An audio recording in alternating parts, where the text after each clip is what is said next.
香港係擁有全亞洲最優秀警隊嘅地區之一，市民對警方嘅信心亦都長期處於高水平。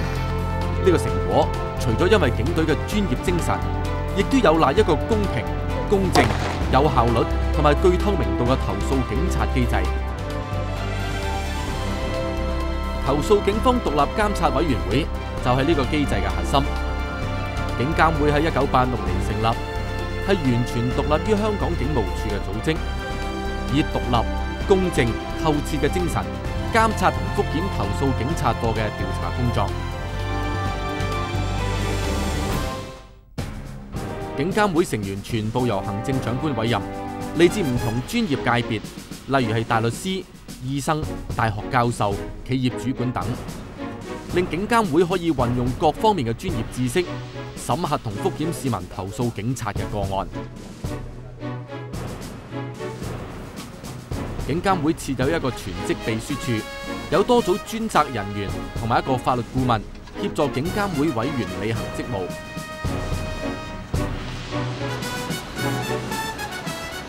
警監會唔會直接調查投訴警察個案，所有投訴都會交由警方嘅投訴警察課調查。咁李生，其實你之前咧已經同我哋投訴科嘅同事咧就作出咗投訴。咁今次咧，我哋想攞多少少咧投訴內容嘅具體資料。同我落補嗰個警察做嘢好求其，態度又差，直情當我係個犯咁。投訴警察課完成調查之後，會將調查報告連同所有檔案提交警監會。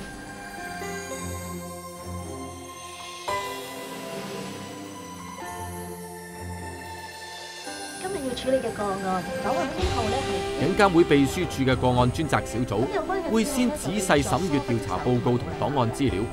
咁投訴課喺調查嘅時候呢，亦都已經向當時在場嘅其他警務人員呢就錄取咗口供。呢啲警務人員佢哋都話冇睇到，亦都冇聽到被投訴嘅警員有無禮嘅行為。咁但係由於呢一啲警務人員呢，佢哋都係被投訴警員嘅同僚啦，所以佢哋就唔可以被視作一個獨立嘅證人。若果發現當中有疑點，會提出質詢，要求投訴警察課澄清同埋提供更多資料。大家咧留意到咧，就喺錄影帶咧，當時咧喺報案室裏邊咧有2個市民咧坐咗喺個大堂嘅前排位置嘅。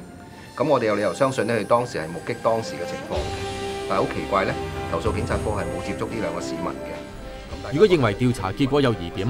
秘書處會要求投訴警察課就疑點重新調查，或者建議將調查結果重新分類。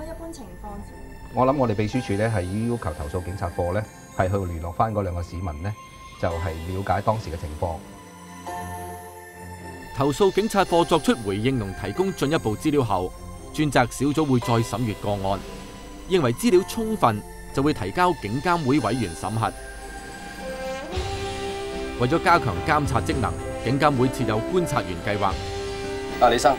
呢位係警監會嘅觀察員，咁佢今日嚟咧就係觀察我哋嘅會面過程㗎。咁你只要正常咁回答我哋嘅問題就得㗎啦。喺呢個計劃之下，警監會委員或者係由保安局局長委任嘅非委員觀察員，可以透過預先安排或者係突擊到訪形式觀察調查投訴嘅情況。警監會亦都可以會見相關證人，例如法醫、政府化驗師或者係獨立證人，澄清疑點，再向投訴警察課跟進。所有涉及嚴重傷亡或者關乎重大公眾利益嘅投訴個案，都會由警監會嘅嚴重投訴個案委員會審核。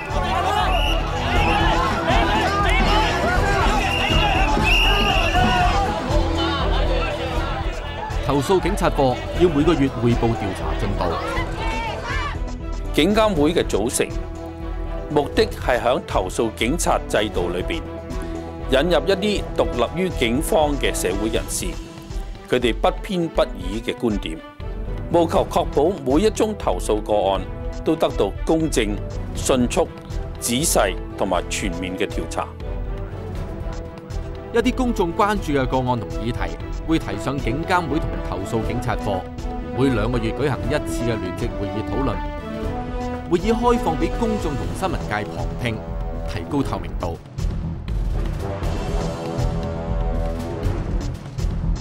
警監會完全確定投訴警察課嘅調查公正透徹，先至會通過投訴警察課嘅調查報告。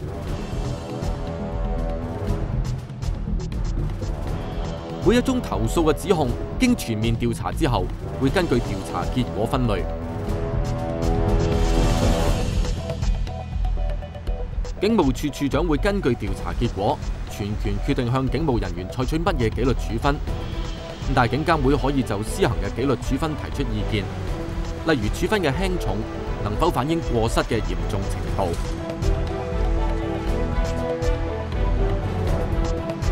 警監會可以建議警方勸喻警務人員提升服務質素。警監會亦會覆檢警方嘅工作程序，揾出可能引起投訴嘅地方，向警務處處長提出改善建議。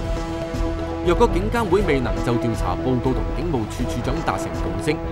警監會可以向行政長官匯報。一個完善嘅投訴機制係唔會偏袒任何一邊嘅。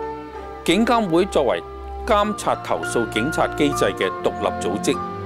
係要確保提出投訴嘅市民同埋被投訴嘅警務人員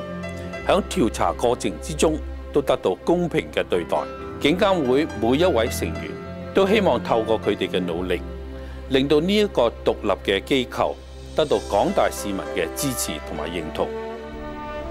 警監會通過調查報告後，投訴警察課會將結果通知投訴人以及被投訴嘅警務人員，並且會採取適當嘅跟進行動。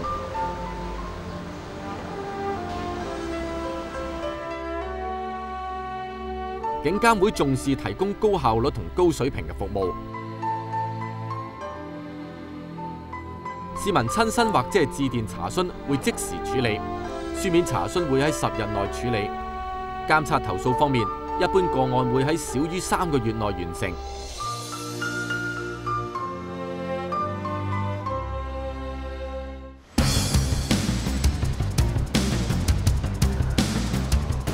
警監會嘅抱負係要確保香港嘅投訴警察制度公平、有效率同埋具透明度，使每一宗投訴警察嘅個案都得到公正、迅速、仔細同埋不偏不倚嘅調查。展望未來，政府計劃將警監會轉為法定機構，並且已經開展立法程序，為警監會嘅職能同權力提供法定基礎，進一步提高警監會嘅獨立性，鞏固公眾對投訴警察制度嘅信心。